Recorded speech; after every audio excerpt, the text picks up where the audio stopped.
নমস্কার, আমার রান্নাঘরে আপনাদের সবাইকে স্বাগত। আমি মঞ্জুরি আর আপনি দেখছেন মঞ্জুরি দ্য শেফ। আজ আমি নিয়ে এসেছি গাজরের হালুয়ার রেসিপি, যা খুব সহজে আমি তৈরি করে দেখাবো। বাড়িতে থাকা সমস্ত উপকরণ দিয়েই আজ তৈরি হবে গাজরের হালুয়া। চলুন দেখে নেওয়া যাক।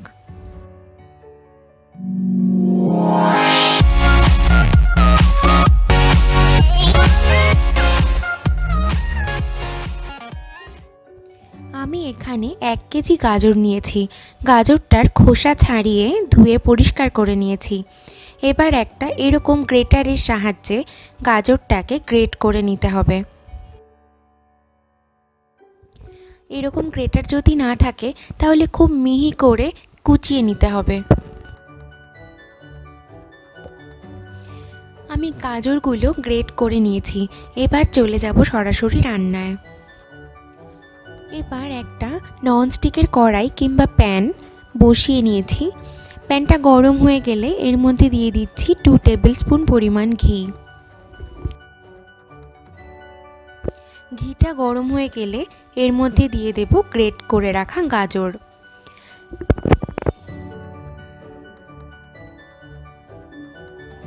গাজরটা ঘিতে দেওয়ার সঙ্গে সঙ্গে ঘিয়ের গন্ধটা উবে যাবে। ততক্ষণ পর্যন্ত গাজরটাকে রান্না করব যতক্ষণ না ঘিয়ের গন্ধটা আবার ফেরত আসে। গাজরটাকে ভালোভাবে এর মধ্যে এখন ভেজে নেব। এটাকে প্রতি 2 মিনিট অন্তর করে নাড়তে হবে যেন নিচে ধরে না যায়। আর এভাবেই লো মিডিয়াম হিটে ঢেকে রেখে এটাকে রান্না হতে দেব 5 থেকে 7 মিনিটের জন্য। যতক্ষণ রান্নাটা হচ্ছে ততক্ষণ বাকি উপকরণগুলো দেখে নেওয়া যাক। 1 কেজি গাজরের হালুয়া বানানোর জন্য নিয়েছি 1 কাপ চিনি, নিয়েছি 4 থেকে 5টা ছোট এলাচ আর কুচি করে কেটে রেখেছি পেস্তা বাদাম। এছাড়া নিয়েছি 20 গ্রাম মতন কিশমিশ আর 10 গ্রাম মতন কাঠবাদাম। এটাকে জলে আধ ঘন্টার জন্য ভিজিয়ে রেখেছি। এছাড়া লাগবে 3 টেবিল স্পুন গুঁড়ো দুধ, যা আমরা চা তৈরিতে ব্যবহার করি। 7 থেকে 8 মিনিট পর এখন গাজরটা সুন্দরভাবেই নরম হয়ে গেছে আর ঘিয়ের গন্ধটাও ফেরত এসছে। গাজরটা এইরকমভাবেই নরম হয়ে যাওয়া পর্যন্ত লো হিটে রেখে ভাজতে হবে, যাতে করে হালুয়া মুখে দিতেই মিলিয়ে যায়। এবার এর মধ্যে দিয়ে দিচ্ছি 1/2 লিটার দুধ। এই দুধটা আগে থেকে বয়েল করে ঠান্ডা করে রাখা ছিল। আর এর সাথে দিয়ে দিচ্ছি 4-5টা ছোট এলাচ। এলাচটাকে ফাটিয়ে দিচ্ছি না, ফাটিয়ে দিলে মুখে পড়ে, সেটা ভালো লাগে না। আপনি চাইলে এলাচের গুঁড়োও ব্যবহার করতে পারেন। এখানে 1 কেজি গাজরের হালুয়া তৈরিতে আমি 500 ml দুধ ব্যবহার করছি। আপনার পরিমাণ বাড়লে দুধের পরিমাণও বাড়বে, আর সেই অনুপাতেই কমলেও দুধের অনুপাত কমিয়ে নিতে হবে। গাজরের হালুয়ার সুন্দর কমলা রং পেতে চাইলে এই সময় ফুড কালার ব্যবহার করতে পারেন। আমি গাজরের হালুয়ার অথেন্টিক কালারই রাখবো, তাই কোনো ফুড কালার ইউজ করছি না। দুধটা ফুটতে শুরু করলে এখন এর মধ্যে দিয়ে দিচ্ছি চিনি।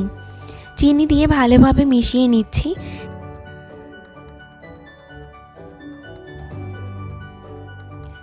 চিনিটা ভালোভাবে মিশিয়ে দিয়ে এবার দুধের মধ্যে গাজরগুলোকে সেদ্ধ হওয়ার জন্য মিডিয়াম হিটে রেখে ঢাকা চাপা দিয়ে রান্না হতে দিচ্ছি আরও 5 মিনিটের জন্য। 5 মিনিট পর এখন এর মধ্যে দিয়ে দিচ্ছি কিশমিশ আর এখন দিয়ে দেব গুঁড়ো দুধ। 1 চামচ করে গুঁড়ো দুধ দেব আর অনবরত নাড়তে থাকবো, কারণ সম্ভাবনা থাকবে গুঁড়ো দুধগুলোর দলা পাকিয়ে যাওয়ার।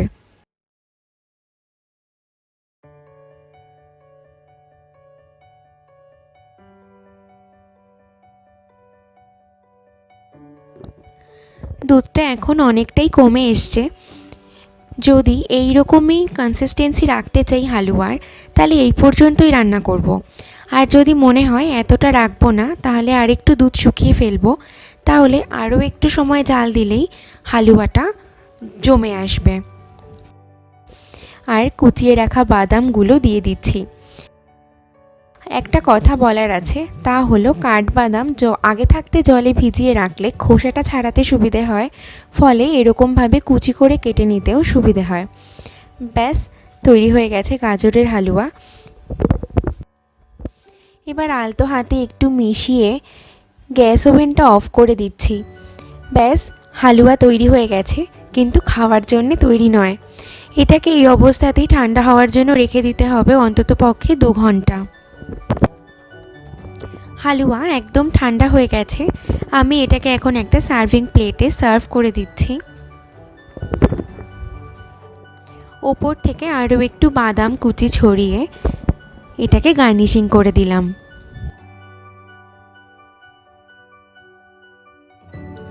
এরকম গ্রেভি হালুয়া হয়তো অনেকেরই পছন্দ নয়, তাই অথেন্টিক গাজরের হালুয়া যেরকমটা হয়, আমি এই গাজরের হালুয়াটাকেই আরও খানিকক্ষণ গ্যাস ওভেনে জাল দিয়ে দুধটা একদম শুকিয়ে নামিয়ে নিয়ে আবারও 2 ঘন্টা ঠান্ডা করলেই তৈরি হয়ে যাবে এরকম হালুয়া, মানে অথেন্টিক কনসিস্টেন্সিতে হালুয়া।